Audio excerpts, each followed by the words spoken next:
भक्तिमती मीरा। भारत की पावन धरती पर ऐसी अनेक नारी रत्नों ने जन्म लिया है जो भारतीय धर्म, संस्कृति, आध्यात्म और ईश्वरीय प्रेम आराधना की संवाहक बनी है। मीराबाई उन्हीं महान नारी रत्नों में से एक थीं। वे सगुण ईश्वर की उपासक थीं। भगवान श्री कृष्ण को उन्होंने अपना इष्ट, आराध्य, पति परमेश्वर और सर्वस्व माना।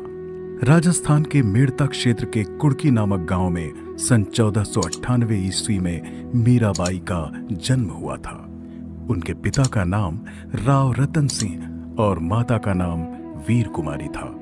वे अपने माता पिता की इकलौती संतान थी। एक दिन उनके घर में एक साधु आए। बालिका मीरा की मां ने साधु का भरपूर आदर सत्कार किया। साधु के पास श्री कृष्ण जी की एक सुंदर मूर्ति थी।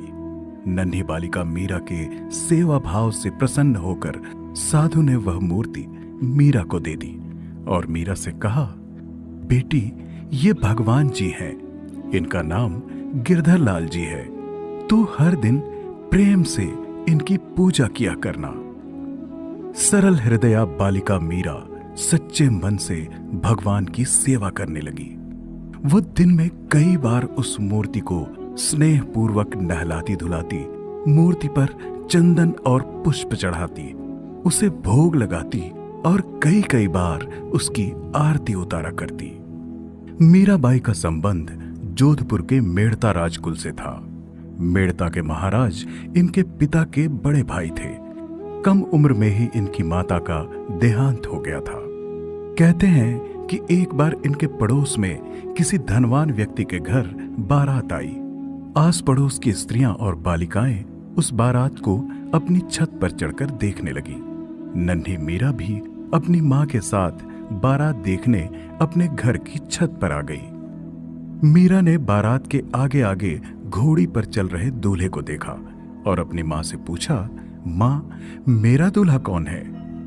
मीरा की मां ने श्री कृष्ण जी की मूर्ति की ओर संकेत करके कहा, यही तुम्हारा दूल्हा है बेटी। बस उसी दिन से मीरा ने श्री कृष्ण जी को अपना दूल्हा अर्थात पति मान लिया। कहा जाता है कि मीराबाई के हृदय में श्री कृष्ण जी के प्रति प्रेम एक जन्म का नहीं वरन कई जन्मों से था। वे पूर्व जन्म में वृंदावन की एक गोपिका थी और कृष्ण प्रिया राधा जी की प्रमुख सखियों में से एक थी। उस जन्म में वे मन ही मन श्री कृष्ण जी से अत्यधिक प्रेम करती थीं। उन्होंने उस जन्म में भी मन ही मन श्री कृष्ण जी को अपना पति मान लिया था और किसी लौकिक मानव से विवाह नहीं करना चाहती थी। किंतु उनके माता पिता ने उनका विवाह उनकी इच्छा के विरुद्ध एक गोप से कर दिया। विवाह के उपरांत भी मीरा का श्री कृष्ण जी के प्रति प्रेम समाप्त नहीं हुआ। उनकी सास को श्री कृष्ण जी के प्रति प्रेम स्वीकार्य न था।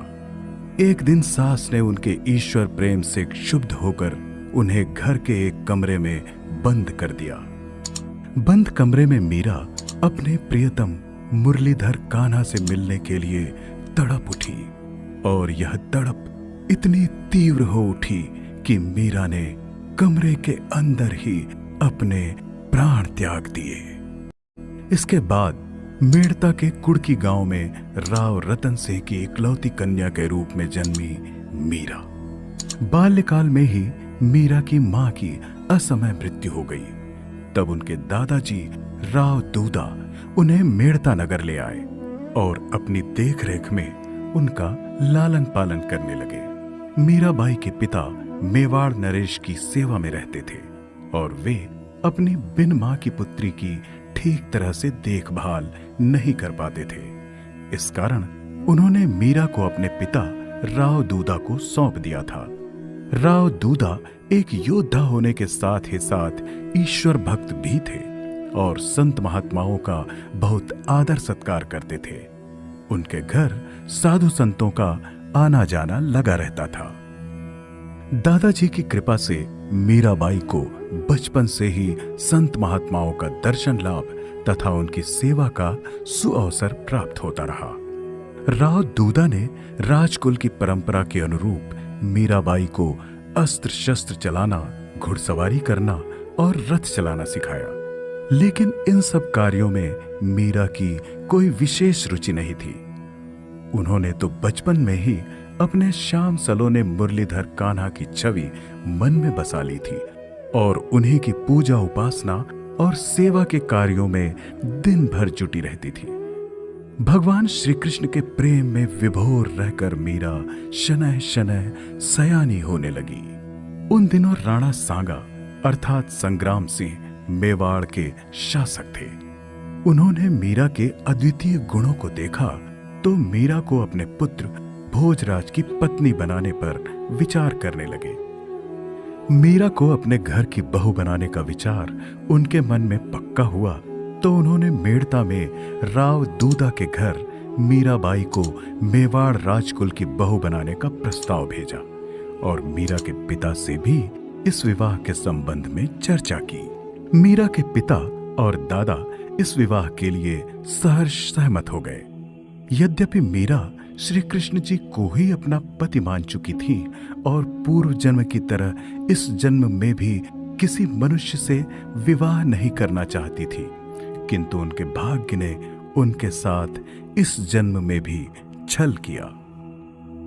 पिता व दादा द्वारा विवाह के लिए निरंतर दबाव डालने पर मीरा को इस विवाह के लिए स्वीकृति देनी ही पड़ी। राणा संग्राम सिंह के ज्येष्ठ पुत्र कुंवर भोजराज के साथ मीराबाई का विवाह धूमधाम से हुआ। अब मीराबाई मेवाड़ राजकुल की बहू बन चुकी थी और मेवाड़ के महलों में रहती थी।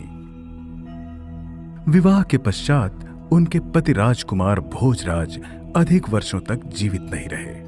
वे अपने पिता मेवाड़ नरेश राणा संग्राम सिंह के ज्येष्ठ पुत्र थे, अतः राणा ने उनको अपना युवराज अर्थात राज्य का उत्तराधिकारी घोषित कर दिया था। युवराज बनने के उपरांत कुंवर भोजराज राजकार्यों और युद्धों में बढ़ चढ़कर हिस्सा लेने लगे थे। कुंवर भोजराज ने ऐसे ही अनेक युद्ध अपने पिता के साथ अत्यंत वीरता पूर्वक लड़े। इन युद्धों में उनके शरीर पर कई गहरे घाव लगे और इन्हीं घावों के कारण एक दिन वे मृत्यु को प्राप्त हुए। मीराबाई विधवा हो चुकी थी। पति के देहावसान के कुछ समय पश्चात सन 1527 ईस्वी में मुगल बादशाह बाबर और राणा संग्राम सिंह के मध्य भीषण युद्ध हुआ। इस युद्ध में मीराबाई के पिता रतन सिंह एक वीर सेनापति के रूप में राणा संग्राम सिंह की ओर से बड़े ही पराक्रम के साथ लड़ते हुए वीर गति को प्राप्त हुए। मीराबाई की मां तो उन्हें बचपन में ही छोड़कर चल बसी थी। इसके बाद उनके पति भोजराज परलोक सिधारे और अब उनके पिता भी उनका साथ छोड़कर परलोकवासी हुए। मां, पति और पिता को खोने के बाद भी मीराबाई न तो भीतर से तनिक भी टूटी और न ही हताश, शोकाकुल अथवा दुखी हुई। वे तो बचपन में ही अपने माता पिता, भाई बहन, पति और स्वामी आदि सभी कुछ बांके बिहारी, गिरधारी, मनमोहन कृष्ण कन्हैया को मान चुकी थी। पति और पिता की मृत्यु के बाद भी उनका कृष्ण प्रेम कम होने के स्थान पर दिनों दिन बढ़ता ही गया। कुछ दिनों बाद मेवाड़ नरेश भी युद्ध में वीर गति को प्राप्त हुए। इस प्रकार मीराबाई ने अपनी मां, पति और पिता के साथ अपने ससुर को भी खो दिया। राणा संग्राम सिंह की मृत्यु के बाद उनके छोटे पुत्र राव रतन सिंह मेवाड़ के शासक बने। कुछ समय पश्चात उनकी भी मृत्यु हो गई और उनके सौतेले भाई विक्रमादित्य मेवाड़ के राज सिंहासन पर आसीन हुए। चित्तौड़गढ़ मेवाड़ की राजधानी थी। राजमहल की मर्यादा का उल्लंघन करें और साधु वेशधारियों से घुल मिलकर राजकुल का नाम धूमिल करें। बहुत अधिक सोच विचार के बाद राणा विक्रमादित्य ने सोचा कि हम श्री कृष्ण जी का एक भव्य और सुंदर मंदिर चित्तौड़ के राजमहल के अंदर ही बनवा लें। इससे मीरा अपने महल की सीमाओं के भीतर ही रहेगी। राणा के आदेश का पालन करते हुए चित्तौड़गढ़ के कारीगरों ने श्री कृष्ण जी का एक भव्य सुंदर मंदिर मीराबाई के महल में ही बनवा दिया। मंदिर बन जाने पर महल के अंदर भक्ति भावना और कृष्ण उपासना साधु महात्मा मीराबाई और कृष्ण मंदिर के दर्शन करने आने लगे। अब तो महल के अंदर ही मीराबाई का साधु संतों के साथ भजन कीर्तन और सत्संग होने लगा। इससे राणा विक्रमादित्य को चिढ़ होने लगी। मीराबाई ने अब जोगिनों जैसे पीले वस्त्र धारण कर लिए थे और वे दिन रात कृष्ण मंदिर में भगवान के भजन कीर्तन और नृत्य में लीन रहने लगी थी। राणा विक्रमादित्य ने अपनी बहन उदाबाई को मीराबाई के पास भेजा ताकि वह मीरा को समझाकर उन्हें राजसी परंपरा के नीति नियमों पर चलने के लिए मना सके। लेकिन उदाबाई की बातों का मीरा के ऊपर कोई प्रभाव नहीं पड़ा। इससे कुपित होकर राणा विक्रमादित्य ने मीराबाई की जीवन लीला समाप्त कर देना चाहा। उसने सबसे पहले एक विषैला सर्प फूलों की टोकरी में मीराबाई के पास भेंट स्वरूप भेजा। लेकिन जब मीरा ने वो टोकरी खोली तो टोकरी में उन्हें सर्प के स्थान पर कृष्ण जी की मूर्ति मिली। अपने इस षड्यंत्र में असफल होने पर राणा विक्रमादित्य ने विष से भरा हुआ प्याला मीरा के पास भेजा और कहलवाया कि ये श्री कृष्ण का चरणोदक है। श्री कृष्ण जी की भक्ति में प्राणपण से लीन मीरा ने प्रसन्नता पूर्वक विष का वह पूरा प्याला पी लिया और भगवान ने इस बार भी उनके प्राणों की रक्षा की। मीराबाई पर उस घातक विष का किंचित मात्र भी प्रभाव नहीं पड़ा। राणा विक्रमादित्य अब तरह तरह से भक्तिमती मीरा को कष्ट देने लगे।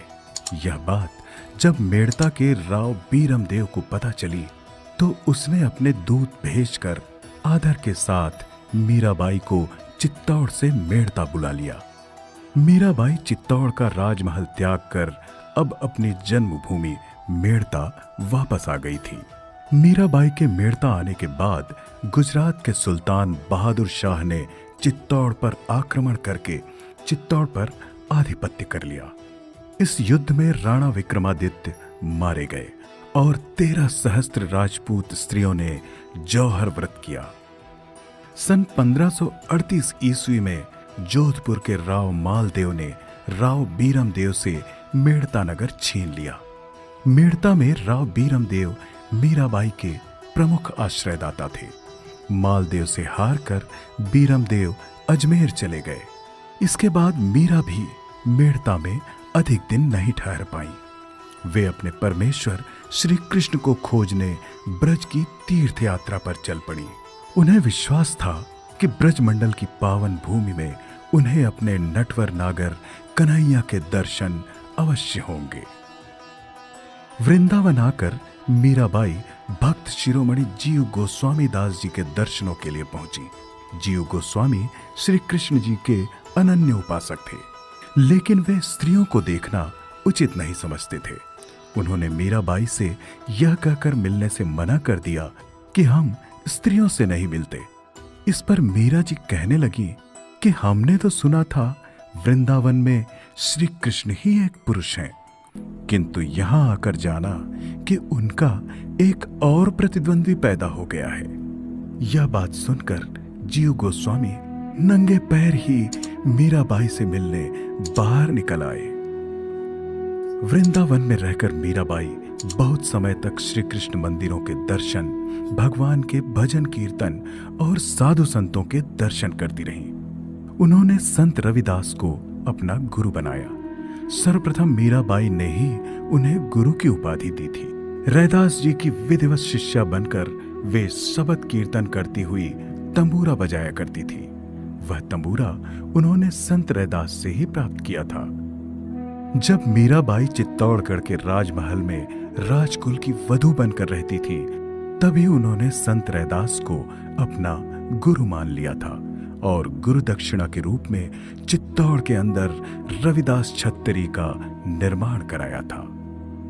मीराबाई ने साधु संतों के मुख से सत्संग में सुन रखा था कि श्री कृष्ण अपना वृंदावन धाम छोड़कर मथुरापुरी चले गए थे और मथुरा के बाद वे पांडवों के साथ इंद्रप्रस्थ जाकर रहने लगे थे। कालांतर में कौरवों पांडवों के बीच महाभारत का भीषण युद्ध हुआ और इस युद्ध के बाद श्री कृष्ण ने द्वारिकापुरी गमन किया और द्वारिका को ही अपनी राजधानी बनाई। मीराबाई को वृंदावन धाम में कृष्ण कन्हैया के साकार दर्शन नहीं हो पाए थे, इसलिए उन्होंने सोचा कि अब मुझे द्वारिकापुरी चले जाना चाहिए। वहां मेरे गिरधर गोपाल रहते हैं, वहां उनके दर्शन मुझे अवश्य होंगे। यही सोचकर मीरा द्वारिका की यात्रा पर चल पड़ी। द्वारिका आकर मीराबाई के भजन कीर्तन, पूजन और सत्संग का क्रम पुनः चल निकला। सन 1546 ईस्वी में मेवाड़ के तत्कालीन शासक ने कुछ ब्राह्मणों को द्वारिका भेजा और उनसे कहा कि वे आदर के साथ भक्तिमती मीराबाई को चित्तौड़ लेकर आए। चित्तौड़ के राज परिवार के लोगों ने तथा चित्तौड़ के अनेक नगरवासियों ने मीराबाई का अपमान किया था और उन सब की उपेक्षा के कारण ही मीरा चित्तौड़ छोड़कर अब द्वारिकापुरी जा पहुंची थी। चित्तौड़ नरेश मीराबाई को सम्मान सहित चित्तौड़ वापस बुलाकर वे नगरवासियों की भूलों को सुधारना चाहते थे। वे मीराबाई के पैरों में गिरकर अपनी ओर से, राज परिवार की ओर से तथा चित्तौड़ नगरवासियों की ओर से मीराबाई से क्षमा मांगना चाहते थे। उन दिनों ईश्वरीय आस्था और भक्ति के क्षेत्र में भक्तिमती मीरा का नाम चारों ओर गूंज रहा था। जब चित्तौड़गढ़ से आए ब्राह्मण मीरा को लेने के लिए द्वारिका पहुंचे तो उन्होंने हाथ जोड़कर मीराबाई से निवेदन किया, आप चित्तौड़गढ़ वासियों और राजकुल के लोगों के अपराध क्षमा कर दें और कृपा कर हमारे साथ चित्तौड़गढ़ चलें। महाराज ने हमें आपको चित्तौड़ वापस लाने के लिए भेजा है। मीराबाई ने ब्राह्मणों की बातें ध्यानपूर्वक सुनी और कुछ क्षण विचार करने के बाद के लिए राजी हो गए। उन्होंने नम्रतापूर्वक कहा, देवी जी, आप भगवान से अनुमति ले लीजिए। मीराबाई अपने प्रभु से आज्ञा लेने के लिए रणछोड़ मंदिर के अंदर गईं और उसके पश्चात मंदिर से बाहर ही नहीं निकली।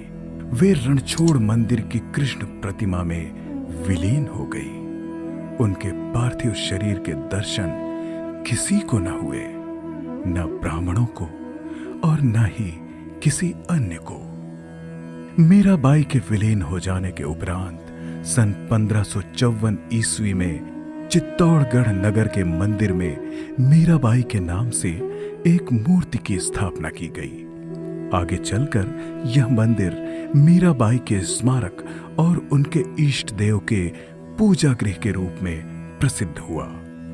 भारत की ऐसी महान कृष्ण उपासक, सर्वस्व त्यागमयी, सरल साधिका, पुण्य विभूति, नारी रत्न मीराबाई को शत शत प्रणाम, वंदन।